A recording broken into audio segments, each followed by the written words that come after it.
I'm Kate Everetts. I'm the director of the Harry R. Hughes Center for Agro-Ecology. Climate-smart agriculture is really agriculture that's based on three pillars. First and foremost, to maintain and improve sustainable profitability of agriculture.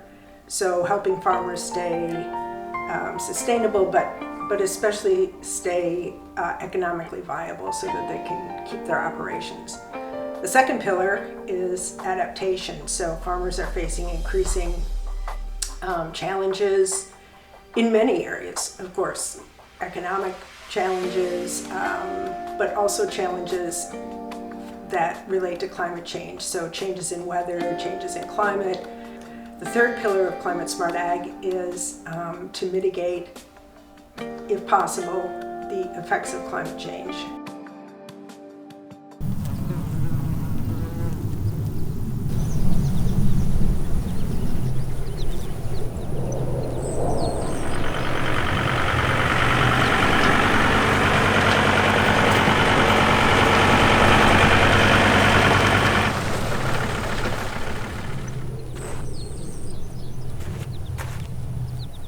I've been farming since 1996. First crop planted was arugula in October 1996. We bought the land back when you could buy land for an affordable amount. So I took 5 gap years and then did my undergraduate at Berkeley. Went from learning basic science there to applied science at NC State.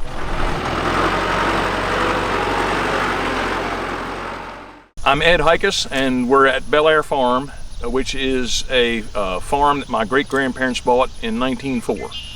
It used to be, when I was a kid, we'd get 1 or 2 inch rainfalls, out of a thunderstorm. Now it's not uncommon over 3 or 4 years we'll have as many as 5 inches come from a rainstorm. We'll have more torrential downpours during the summertime. It used to be, when we had about 3 or 4 times this amount of tomato planting, that the crew and I would be out here till about 3, ever and picking, feverishly picking 4 days a week. Now, you're looking at one guy, and I hope to be out of here by 2, not 14 workers, which is what we used to have. And why? Because you can't put workers on black plastic hand harvesting when it's screaming hot. And the heat, I'm pretty heat tolerant. You can take a little bit of heat. I can take a lot of heat. Most workers can take a little. So protecting workers is a really big issue. Normally you would think in July you can't get enough rainfall, but we're almost at a peak of what's good for the crops. You can get wet soils that damage the crop's ability to reproduce. The big direct change has been more generations of pest insects. So because it's warmer for longer, pest arthropods make more generations. So squash bug destroys our squash plants after a certain amount of time. I cannot protect them as an organic grower. I cannot protect those plants the way I would like. We don't have the pesticides that'll hurt squash bug. Cucumber beetles, 2 species, have more generations. Cucumber beetles now overwinter in our Brassicaceae, our cole crops, and they actively feed. That never used to happen before? Did not used to happen. Now, yes, we now have a habitat. We have 25 acres of outdoor crops with a closed canopy to protect them from frost and predatory birds. But more generations of insects per year, pest insects especially, it really is painful. I can no longer grow zucchini because zucchini takes 5 more days to mature than yellow squash.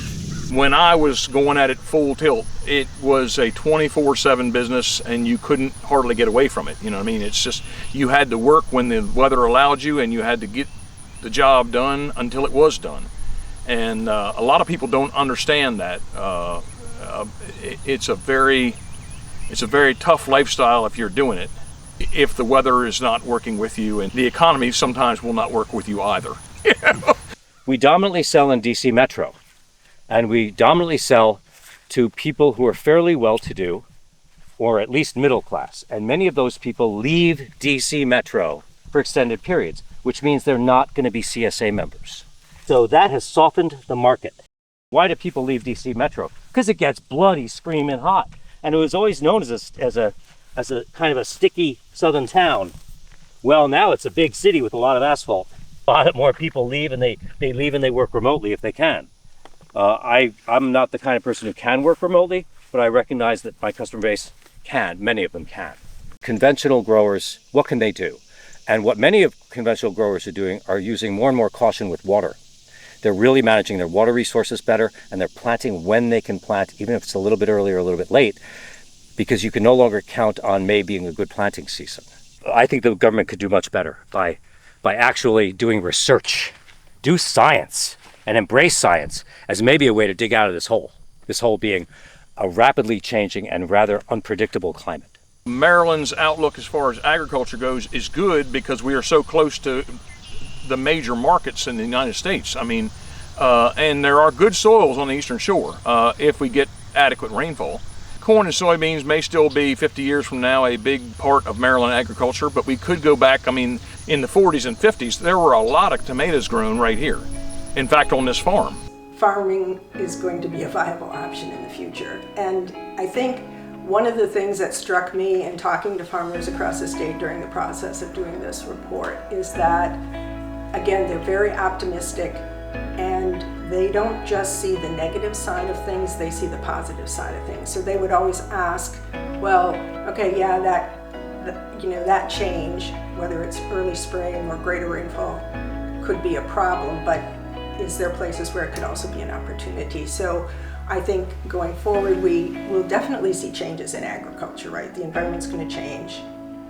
It's possible what we grow or the cultivars or varieties that we grow could change, or, there may be more agroforestry.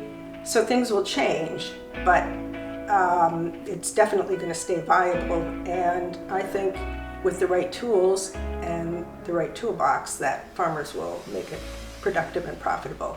The earth is wrapped in a little bit of topsoil on parts of the earth that's like the peel of an apple.